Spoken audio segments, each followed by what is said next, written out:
Oh, hi. Welcome to Not the Top 20 podcast with me, Ali Maxwell, and him, George Ellick. Feels like we're sort of working a different shift here on account of the summer so far being mainly World Cup and England-based. Hopefully you're all enjoying the England pod. If not, we're still in the tournament. There's still lots of pods. And I think if you like this, there's a decent chance you'll enjoy that. So do go and listen. But this is a transfer podcast. The EFL transfer window is open and loads of deals have already been done. And on this podcast episode, we're going to go through every single one. Now, we don't have opinions and or detail on all of them because, wow, there's only so much the two guys can handle. But we're going to log every single transfer, just as we are on NTT20.com's written transfer coverage. And we're going to pick out a few to expand upon, give some thoughts upon, because transfers are fun. In the Championship, who are the best signings so far? That's what we're going to be asking over the next 15 minutes or so. But let's just go through it in alphabetical order, club alphabetical order. John Solis has signed for Birmingham from Girona. He was on loan in the second half of last season, and he looked pretty decent as a destroyer. I would say adapted to the level pretty well, and they've turned it permanent, and I'm looking forward to seeing how he goes in his second season. You could say the same for Moussa Baraji of Blackburn, who was a central midfielder. They've signed permanently from Yverdon. I think that's how you say it, the Swiss team. And again, at times showed some flashes, certainly box crashing, ball carrying through the centre of the park, but I wouldn't say adapted seamlessly either. But you hope with these guys that they do well for the initial exposure and they kick on again in their second season. We've seen that time and time again with signings from overseas. If you can show a little bit of patience, you're often rewarded. Bolton have signed 3 after promotion. Ben Davies, Akin Famwo, and David Watson. Now, Watson is a 21-year-old Scottish midfielder that's already made over 80 starts for Kilmarnock in the SPL. So he's a very precocious player that our Scottish mole sort of likened to John McGinn in terms of slightly small in stature, unbelievably hardworking, throws himself around, gets forward, breaks into the box. I'm interested to see how quickly he can adapt to the level with Bolton, who are probably going to be up against it in a lot of their games, you'd imagine. And he's got some decent midfield competition in terms of Ruben Rodriguez and Xavi Simons as well. But an interesting addition as well. George Ben Davis, the centre-back, he played for Oxford for a bit. Yeah. Akin Famwo as well has joined to bolster Bolton's backline. They lost George Johnston, who stayed in League One with Luton. With Ben Davis, are they getting a Championship starting centre-back? Well, he had a funny time with us where he looked quite good when he played, but he barely played and then didn't really feature for the last couple of months. Obviously very good, very competent on the ball, left-footed, which helps. Yeah, I think he'll be a good signing, but I'll never really understand why he was annexed so quickly, given I know he was on a lot of money at Rangers, but given he was in the building, something must have gone awry. Sam Tickle. After 3 full seasons as Wigan's number 1 in League One, he will be Bristol City's number 1. He's made that step up. There was a couple of years ago talk of him maybe moving to Arsenal in the Premier League. Wigan fans had very high hopes for him. I think it's fair to say that the last season or two, he hasn't been absolutely sparkling. His best save percentage, 75% in the 24-25 season, dropped to 67%. You know, context always applies there in terms of the quality of shots that keepers are facing. Save percentage isn't a catch-all, descriptor of shot-stopping quality, but a little bit of a dip. The kicking has never been a strong point of his, and many goalkeeper scouts have suggested that puts a bit of a ceiling on his game. But let's see how he goes in the Championship. Gibson Yah from Volendam.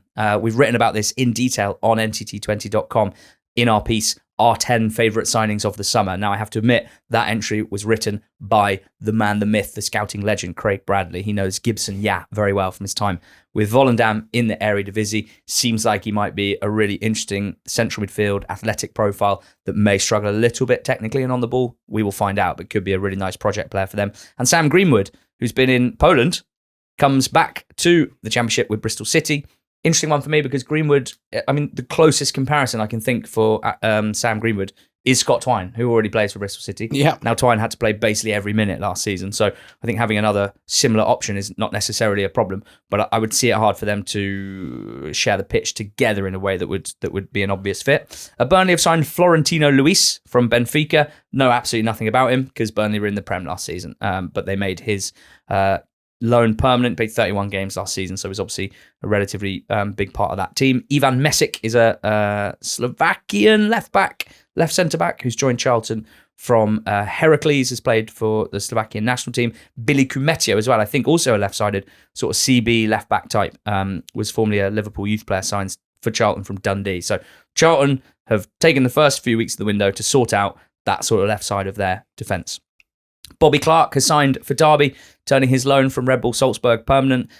Really exciting young British player that became an increasingly important part of their team as they got better throughout the season for John Eustace. So you've got to be pretty excited about this one. I think the fee was relatively lively. Maybe did I see 5 or 6 million quid on a 4-year deal? So Derby getting pretty ambitious again, splashing the cash again, like they did with Adjumang last season. I guess fans of Oxford and Portsmouth who came up with Derby just over 2 summers ago might be a little jealous at their spending potential, but they've got it and they're flaunting it. Callum Elder, formerly of Derby, has joined newcomers Lincoln to challenge Adam Reach, I guess, for the left-back spot. Now, George. Yes.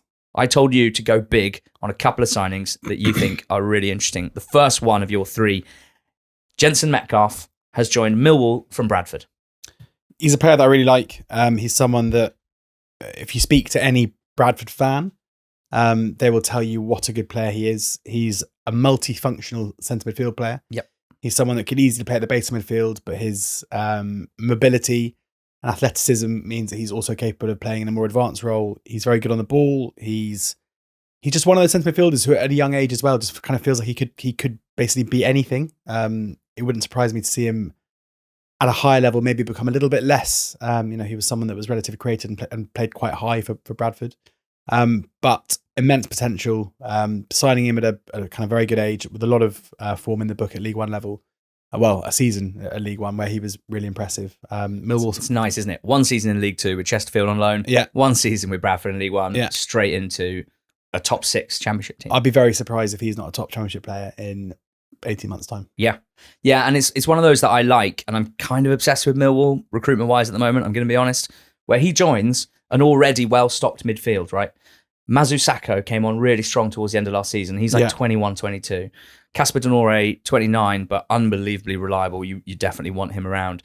Camille Negley came on really nicely as the most attacking of those 3. That was kind of their starting 3 to end the season. But they've also got is it Daniel Kelly, the youngster they signed from Celtic? He's still only 2021, missed the whole season through injury. I'm not sure what his level is, but assuming that he'll be back fit, he'll be challenging with Metcalfe. Billy Mitchell's leaving. There's one more midfielder that I'm forgetting. It's Luke Cundle, who's kind of challenging. So Millwall looking pretty well stocked with a nice blend of youngsters who don't need to perform immediately, but can sort of get to the point where if they're performing well in cameos and in training, challenging the already well-settled midfield unit, then Alex Neil could get to a point where Metcalfe can't be ignored. And I just like the smell of it. I like it a lot. We've had sort of 1.5 to 2 million quoted as a fee, which for a championship club in Millwall's position, who are at the moment regularly selling players for 10, 11, 12 mil, and Femi Aziz is expected to depart.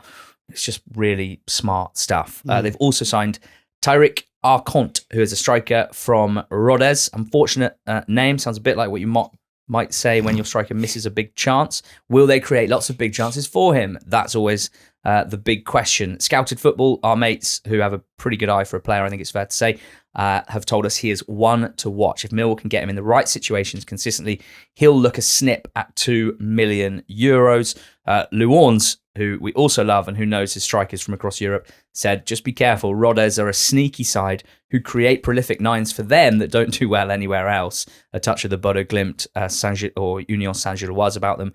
Scouted said to him, had a look since you mentioned. That is true, something to consider, although we think Arconte has more scalable attributes than those that have come and gone before him. So, I'm really pretty into Millwall and have been now for quite a few windows. So I'm going to have to try and put a lid on that optimism, or do I need to? Maybe I could just get a Millwall tattoo and just crack on from here as a Millwall fan. Norwich, 3 signings. You want to talk about one of them? Bruno Alves. They've signed from Cruzeiro in Brazil. Bruno Alves is a young Brazilian defender. Yes, please. Yes, please. Sam Field as well joins after his loan in the second half of the season. Solid squad option. And Andre Brooks. Yeah. For like 7-8 million quid from Sheffield United. Interesting. Yeah, I think this is looking at the player himself, it's a very good signing. He's shown over the last couple of seasons how good he can be. He is very direct. He's very quick. He's a right winger with a lot of quality on the ball too. 22 years old. Like, again, he's a player that it wouldn't surprise me at all if he has a huge future in terms of where he could get to. But for Norwich to buy Sheffield United's fans player and players player of the season is one of those deals that makes you sit up and go like, whoa, okay. Whoa. And it does feel, we're going to talk about another one in a second. I think because of the changing rules around sustainability and finances, it means we are seeing some clubs who need to sell and some clubs who are able to buy. And that means we're seeing deals that we don't really normally, it kind of reminds me of like 90s Premier League transfers where it's like kind of money exchanging hands between clubs in the same division for players who are kind of skipping between the two. You just don't really see it that often. Yeah. The fact it happened before 1st of July, which is generally kind of accounting year end and whatnot, like really suggests that Sheffield United just needed some cash to fill a hole. Yeah. And we'll see how they go from this point. Yeah, I'm interested to see how he does. I don't really know what Andre Brooks' ceiling is. It's always kind of hard to know with wingers like him. We've seen lots of good performances and some decent end product. We've seen, he's not been absolutely dominant consistently week in, week out at this level, but he's still very young. I like him as a player. Do I know exactly what his ceiling is? No, but Norwich is a pretty good team to play as a wide forward for. You know you're going to play pretty good football. You're going to get lots of touches. You're going to be able to dribble at your man. So I don't hate it from their point of view, even if the price feels a little toppy to me. But that can look really stupid if he has an unbelievable season, double levels, Femi Aziz type performance. Suddenly he's worth double that. So we'll see how we go. Odin Bailey has joined Portsmouth on a free from Stockport, 3-year deal, which is great from him and his agent, you have to say. I like Bailey. He's a versatile midfield player. He's really rounded off his game, I'd say, in the last few years, having been more of an attacking midfield type previously. I don't know if this is much more than a kind of floor raiser for Portsmouth. Is it a floor raiser? He hasn't played much in the Championship, so we'll have to find out. But it's just a kind of squad option, I would say, is how I feel about it anyway. Boy Kemper. That's a good name. He's a left back. He signed for QPR from NAC Breda, 27-year-old left back. QPR, I think their left back position's been a problem for them for a while. So hopefully Boy Kemper is the man. Now, how about Southampton? Remember them? Spygate. Feels a long time ago now. Who can forget? They are retooling for life in the 26-27 season by adding two of the best signings from the January transfer window in the whole Championship. Daniel Peretz rejoins permanently. Kyle Larin rejoins permanently. And George Long's there as well, who's a wonderful backup goalkeeper. Daniel Peretz was amazing. Led the league for save percentage, prevented 8 goals above average compared to, based on underlying numbers. He was absolutely remarkable. Only 25, 26, 6 mil from Bayern Munich. It's an absolute snip. If you've got the best keeper in the league, the best shot stopper in the league, like it's basically cheating, right? You paper over massive cracks defensively. And that's what he did pretty well. So yeah, I think everyone should be quite jealous of Daniel Peretz being Southampton's number 1 next season. And Kyle Larin, at the moment, is their main striker. Ross Stewart has left. Larin came in January, replacing Adam Armstrong, and did really, really well. 8 goals, added a bit more physical presence and box presence. He's a big guy, probably a bit less in terms of link-up play and what he did out of, linking play, dropping deep like Armstrong. But yeah, really good addition for them. Now, Stoke. Now, remember, doing transfers early doesn't mean you've won the window. But they have done a lot of transfers early. Josh Griffiths has joined from West Brom. Whether he'll be number 1 or not, we will wait and see. No, he won't be. They've got Victor Johansson. So he'll be Victor Johansson's backup. And then a whole new midfield signed. Svante Ingelsson from Sheffield Wednesday. He deserves to stay in the Championship. All-action centre midfielder, number 8 box-to-box. Jibril Soumare from Braga, but was on loan at Sheffield United last season. Does he deserve to stay in the Championship? He obviously showed Stoke enough to do so as a more defensive midfielder that will probably benefit for having had a season already at the level. And then the headline, possibly the headline of the whole Championship window so far, Ethan Galbraith from Swansea to Stoke for a pretty penny. Yeah, big similarities, not in terms of the actual player, but I think with the Andre Brooks deal, where this is another one where you've got a player who's thrived since moving from Leyton Orient to Swansea, has shown what he's capable of at Championship level and possibly beyond. Again, a wonderful athlete who's also very, very competent on the ball, scores good goals, very tidy in possession without being overly progressive. Able to play either at centre midfield or at fullback, at right back. And he's moved from, and I think if you told Swansea fans a couple of months ago that he'd be leaving the club. They'd have assumed it would be a top Championship club, a parachute payment club, or possibly even a bottom half Premier League club. So for him to go to Stoke, who had a poor season last season, who've had so many poor seasons recently, it feels like a big coup for Stoke and a massive blow for Swansea and their fans to lose a prize asset to a team like that. It's difficult with Stoke. A lot of good players go there who expect to be good, and there's just no getting away from the fact that Stoke City is not a good place hasn't been a very good place to flourish if you are a player or if you are a manager in recent seasons. But maybe that's going to change under Mark Robins. We will see. Some speculation around Robbins's job early in the summer, but that seems to have quietened down now. So especially with the business they're doing, you'd expect it to, you'd expect him to stay. So hopefully he'll do all right. I think it's fair to say that you and I have a vested interest in the progression of players that we've watched come through because we want them to go as far as they can because we like them in a way that neutrals can. It's a bit frustrating, I guess, probably with both Brooks and Galbraith to see them get a big money move that looks like a bit of a sideways step. But Stoke fans should be very excited because he's a good player. Good player. Swansea have signed 3. One of them is a loan made permanent, Leo Walter, who didn't have a huge impact but showed a few bits and bobs. The attacking midfielder, Stephen Welsh joins from Celtic, centre-back, got good reviews from our Scottish mole from him, very comfortable on the ball, which feels very Swansea way. And Musa Yeo, Y-E-O, a winger from Red Bull Salzburg, where he played 950-odd minutes for them last season in the Austrian Bundesliga, 1 goal, 2 assists, 5 and 2 the year before, where he played a little bit more. So, Swansea, again, trying to improve in wide areas by signing players from overseas. Is what they've done quite consistently with mixed success, I think you have to say, in terms of Inusa and Yom and Ronald. Let's see how Musa Yeo does. West Brom have signed Matt Ingram, as I assume the backup keeper. And then 2 strikers, 2 young strikers. Barney Stewart comes down from Scotland, where he's been playing for Falkirk. He, not just because of his name, has been compared to Ross Stewart when he moved back down south.